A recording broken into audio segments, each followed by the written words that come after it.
E como a igreja tem o costume de receber nossos irmãos, seja bem-vindo em nome de Jesus. Sinta-se abraçado por essa igreja e fique à vontade. Glória a Deus. Então nós estamos estudando um tema de grande importância, principalmente se foi de importância para aquele tempo, imagine para agora. Nós estamos precisando dessa verdadeira adoração a Deus. Porque a verdadeira adoração, só quem consegue sondar essa verdadeira é Deus.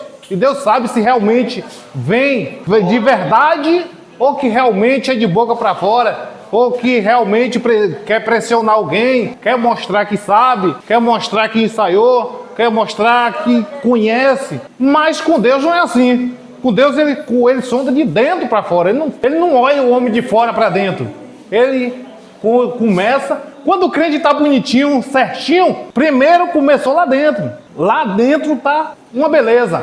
Aí você vê resplandecer fora. Mas quando você vê alguém todo desmantelado, você está entendendo espiritualmente, pode saber que lá dentro só está. Nem Jesus habita, porque Jesus disse que não habita em templo sujo. Então, na verdade, essa adoração que Jesus está citando, Jesus ensinando para essa mulher e para nós hoje, é uma adoração verdadeira. Essa que sai de dentro para fora. Então vamos lá. Quem estudou a lição? Quem leu? Na verdade, quem não leu, na verdade eu também não vou ler aqui, né? Então eu vou pedir que um dos irmãos aí, para adiantar, abra sua Bíblia no livro de Lucas, capítulo 7, versículo 37 e versículo 38. Você abre e segura aí. Na verdade, eu fiquei com a terceira parte, que é adoração bíblica. O que é que a Bíblia fala sobre essa adoração? Então, nós vemos aqui o conceito bíblico de adoração. Então, nós voltamos um pouco aqui na leitura que foi lida, para entender um pouco a respeito dessa verdadeira, ou desse conceito bíblico de adoração. O que é que a Bíblia fala sobre adoração? Então no versículo 20 nós vemos aqui nossos pais, a mulher falando para Jesus: nossos pais adoraram neste monte, e vós dizeis que é em Jerusalém o lugar onde deve adorar. Então na verdade a mulher já começa a perceber que está conversando com alguém diferente. Mas a tradição delas era adorar onde? Os pais dela adoravam onde? No monte. Então, mas aí agora ela passa a entender que agora Jesus quer que ela vá adorar agora onde? Ela achou que Jesus queria que fosse adorar onde? Ela entendeu logo de início que Jesus queria que ela fosse para Jerusalém, para adorar. Só que Jesus vem trazendo, ou seja, uma estratégia diferente de adoração, como era, vamos dizer, na antiga aliança. As adorações deles tinha lugar específico, tinha um lugar para adorar. Mas Jesus vem trazer algo diferente, dizendo que, aí Jesus disse para a mulher, disse-lhe Jesus: mulher, crê-me, a hora vem em que nem neste monte e nem em Jerusalém adorarei ao Pai. Pronto, aí agora aonde nós vamos adorar? Peraí, a mulher esperava que Jesus enviasse ela para Jerusalém. Aí Jesus vem dizendo que a hora vem e que não há necessidade de adorar nem no monte e nem em Jerusalém. Aí agora para onde essa mulher vai adorar? Mas Jesus continua explicando para ela. No versículo 23 diz: mas a hora vem, e agora é, em que os verdadeiros adoradores adorarão o Pai em espírito e em verdade, porque o Pai procura os tais que assim o adore. Pronto, aí agora a adoração é uma adoração diferenciada. Agora não vai precisar você subir no monte, não vai precisar você ir para Jerusalém para adorar, porque aonde você estiver, que Jesus está falando, aonde você estiver, você consegue falar com o Pai. Você consegue dialogar com o Pai, porque não há necessidade de se deslocar, mas aonde você estiver, você aí agora vai conversar com o Pai. Você vai ter um diálogo com o Pai. Deus é Espírito. Importa que os que o adorem, adorem em Espírito e em verdade. Agora, para adorar, para Deus receber, é preciso adorar em espírito, mas porém verdadeiro. Por quê? Nós vimos aqui que aonde ela estivesse, ela poderia adorar, porque o espírito não precisaria ir. Aonde quer que ela estivesse, o espírito estava junto, estava perto dela. Então, na verdade, Jesus traz uma estratégia nova de adoração, que não precisa se deslocar para ir adorar. Aonde ela estivesse, ela tinha um contato com o Pai, ela tinha um diálogo, ela tinha uma conversa com o Pai, sem precisar se deslocar para o monte ou para Jerusalém. A Bíblia está nos ensinando a forma correta de que nós devemos adorar, a forma em que nós devemos se prostrar a Ele, mas porém em verdade. Porque na verdade eu iniciei dizendo que não adianta tentar querer enganar, barganhar com Deus, porque Ele não, na verdade Ele não recebe. Porque na verdade com Deus não tem isso, ou é verdadeiro ou Ele não aceita. Ou é verdadeiro, ou senão Ele não recebe. Por quê? Muitos estão aí que tem tempo, que sentiu a presença do Espírito Santo. Porque não tem sido verdadeiro. Na verdade, ser crente, um dia que levantou a mão, isso não garante salvação. Isso não garante que aquele momento já garantiu que por todos os momentos que ele estiver na terra, ele já tem a salvação ganha. Não é isso. Continuar seguindo para a salvação, na verdade. Muito bem, então é o primeiro passo que o crente dá para a salvação, mas aquilo não garante. O que garante é você, passo a passo, todos os dias, caminhando com Ele. Na verdade, esse é o papel do verdadeiro adorador. Adorar o Pai em espírito e em verdade. E aonde quer que você esteja, entenda que Ele também está. E por isso que nós temos de ser temente a Ele. Porque aonde quer que nós iremos, Ele está. Mas precisa ser verdadeiro para que Deus possa estar recebendo. Então, quem foi que abriu aí em Lucas 7, 37 e 38, que nós vamos falar sobre o segundo ponto, que é a adoração como ato de rendição a Deus. Lucas 7, 37 e 38. E eis que uma mulher da cidade, uma pecadora, sabendo que ele estava à mesa em casa do fariseu, levou um vaso de alabastro com unguento, 38, e estando por detrás aos seus pés, chorando, começou a regar-lhe aos pés com lágrimas, e enxugava-os com os cabelos da sua cabeça, e beijava-lhe os pés, e ungia-os com unguento. Muito bem. Então, na verdade, nós estamos vendo aqui a forma de adoração, como se render a Deus, como se aproximar de Deus.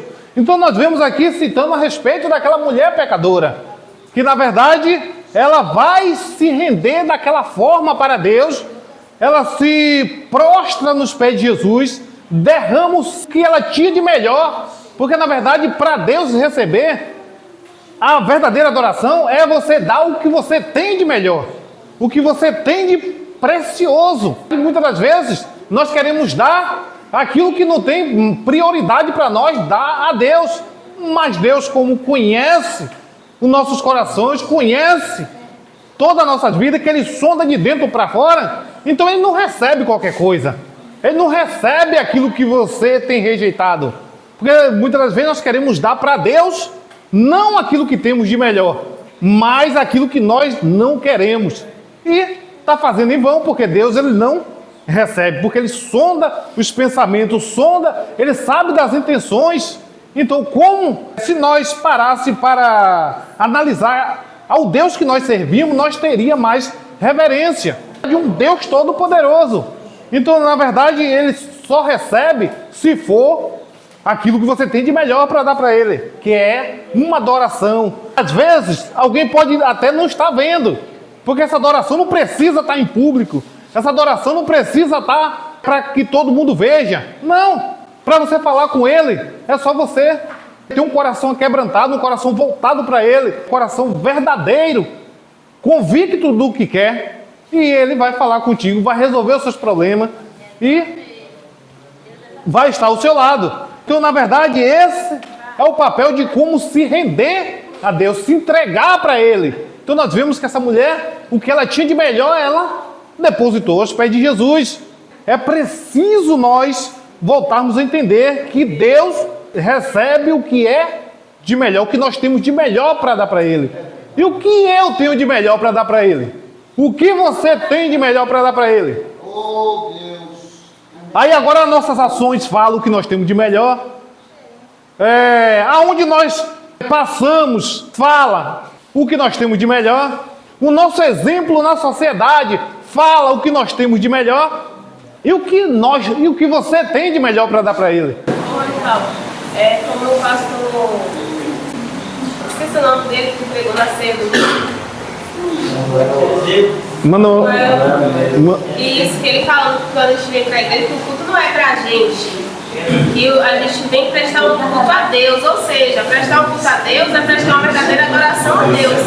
Porque a gente vem cultuar aquele que é grande, que é poderoso, que é majestoso. Então, assim, às vezes a gente vem na igreja, louca, só que às vezes a gente não para pensar o que eu realmente vim fazer na igreja. Eu vim simplesmente participar de um culto? Não, a gente veio prestar um culto ao Senhor. Então, isso é algo assim que vai muito além, né, do que aquilo que a gente vem. Não é algo rotineiro que simplesmente senta aqui e louva os hinos, lê a palavra, não. A gente tem que vir no intuito de prestar um culto ao Senhor. então, na verdade, o ritual, vamos dizer que é nosso. Mas as novidades que tem entre esses rituais é de Deus. É por isso que muitas das vezes nós viemos só com nossos rituais. Nós já sabemos que vai acontecer, cantar os hinos, ou seja, a gente chega a hora, aqueles que oram, que nem todos, hoje nem todos oram mais. Então, canta os hinos,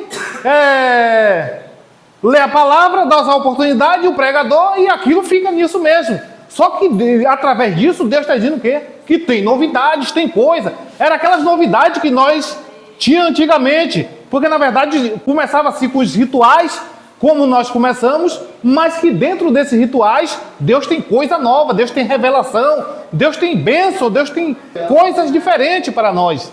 Porque dentro dessas revelações da palavra, sempre tem coisa nova, sempre tem algo novo para nós. E é isso que nós precisamos buscar, o de Deus, porque na verdade nós só estamos fazendo o nosso. Assim, ou seja, os rituais somos o que nós praticamos, mas essas novidades que precisa, que é algo que vem de Deus, que nós não sabemos o que Ele vai fazer, mas temos de ter certeza que Ele vai fazer, é isso que está faltando entre nós. Precisamos esperar essas novidades e não está chegando. Mas não está chegando por quê? Porque a falha está em mim. Porque se depender de Deus, Ele não tem momentos de dificuldade para Ele não fazer o milagre. Não tem, nunca existiu e nunca vai existir. Quando isso acontece é porque eu que estou errado. Isso é eu que estou em falha. E é eu que não estou prestando uma verdadeira adoração. E quando não se presta uma verdadeira adoração, Deus não recebe. Observe a oferta de Caim. Deus recebeu? Não recebe. Então, nós estamos fazendo igual. Às vezes a gente até sacrifica, mas Deus não recebe. Sacrificar de forma errada é perder tempo. Não adianta, que Deus não vai receber. Então, na verdade, precisamos sacrificar, mas de forma correta. E esse sacrifício é essa adoração que você precisa levar a Deus, aonde quer que você esteja. Terceiro ponto, adoração como ato de serviço a Deus. Quem pode abrir Romanos 12, versículo 1 e o outro Mateus 6, versículo 24. Você só vai ler, eu já passo para o quarto e a gente já vai estar finalizando para que vocês possam descansar desses bancos. Romanos 12, versículo 1 e Mateus 6, versículo 24. 12. Pode.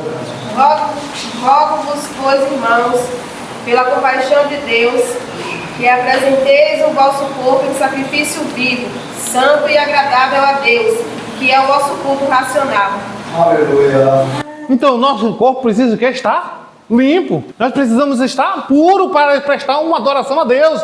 Não adianta trazer muita bagagem no sentido espiritual, que Deus não vai aceitar. Então precisa estar um corpo limpo, puro, voltado a Deus, com convicção do que nós queremos. Porque na verdade essa é uma adoração verdadeira para que Deus possa estar recebendo. Mateus 6, 24, quem abriu? Então, na verdade, essa é a adoração como ato de serviço a Deus. O serviço a Deus está profundamente associado à adoração. Então, essa adoração é um serviço prestado a Deus. Quem abriu? Ninguém pode servir a dois senhores, porque ou há de odiar e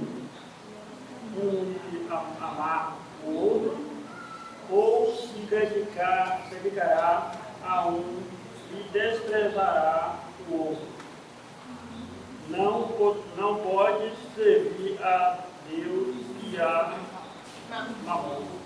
Então, diante desse versículo, eu já digo com clareza. Tem gente que está perdendo tempo. Tem gente que está perdendo tempo. Porque, na verdade, está querendo agradar a Deus e a dois deuses. E, na verdade, eu te digo mais. O diabo, ele não importa que você adore a Deus e adore a ele. Não tem problema. Para ele, não tem problema.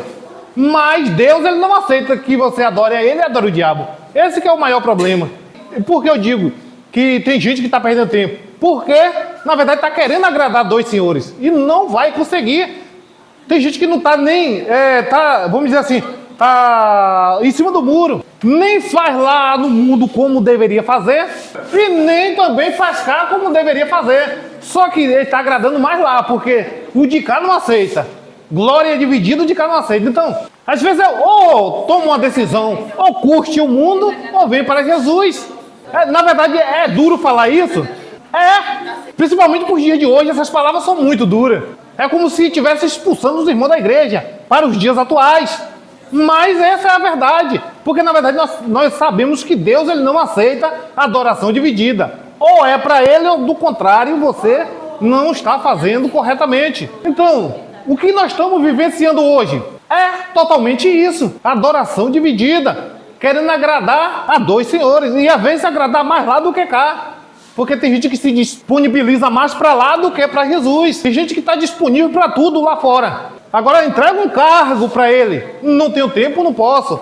Chama ele para orar, não posso. Chama ele para as coisas espirituais que ele não consegue. Como esse camarada pode se tornar um verdadeiro adorador? Porque o primeiro passo para se tornar um verdadeiro adorador é compreender como aquela mulher compreendeu os ensinos de Jesus. Se não compreender o que está escrito aqui, as minhas palavras não vai fazer efeito de nada. A palavra dos irmãos não vai fazer efeito de nada. Porque, na verdade, se a palavra de Deus não convencer o cidadão, pode esquecer. Não quebre sua cabeça com ele. Porque, na verdade, você não vai conseguir. Se ele não der vazão para o que está escrito aqui, é perca de tempo. Nós vamos continuar anunciando o evangelho como Jesus mandou.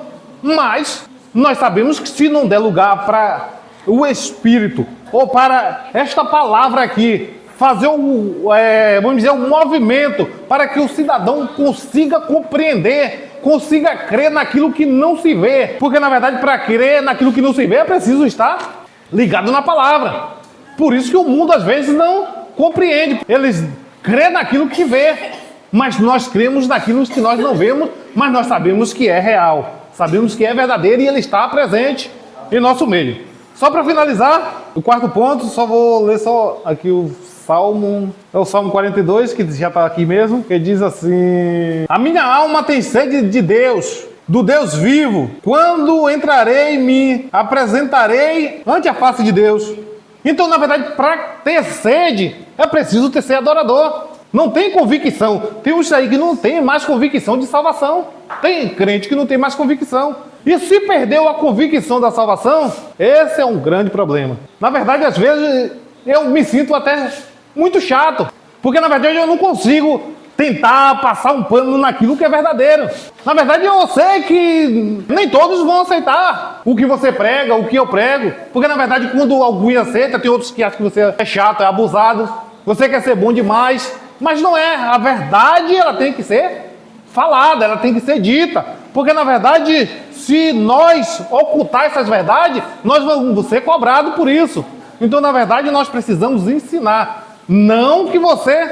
Por exemplo, se a pessoa não quer, você tem que vir à força, não. Para mudar o entendimento do camarada, você também não pode falar. Se alguém aceite ou não, essas verdades têm que ser ditas. Essas verdades têm que ser anunciadas. Jesus nos chamou para ser homens e mulheres corajosos, que fale a verdade e não tenha do que temer. E nós sabemos a quem nós servimos, nós sabemos a quem nós se direcionamos para pedir esse apoio para nossas vidas.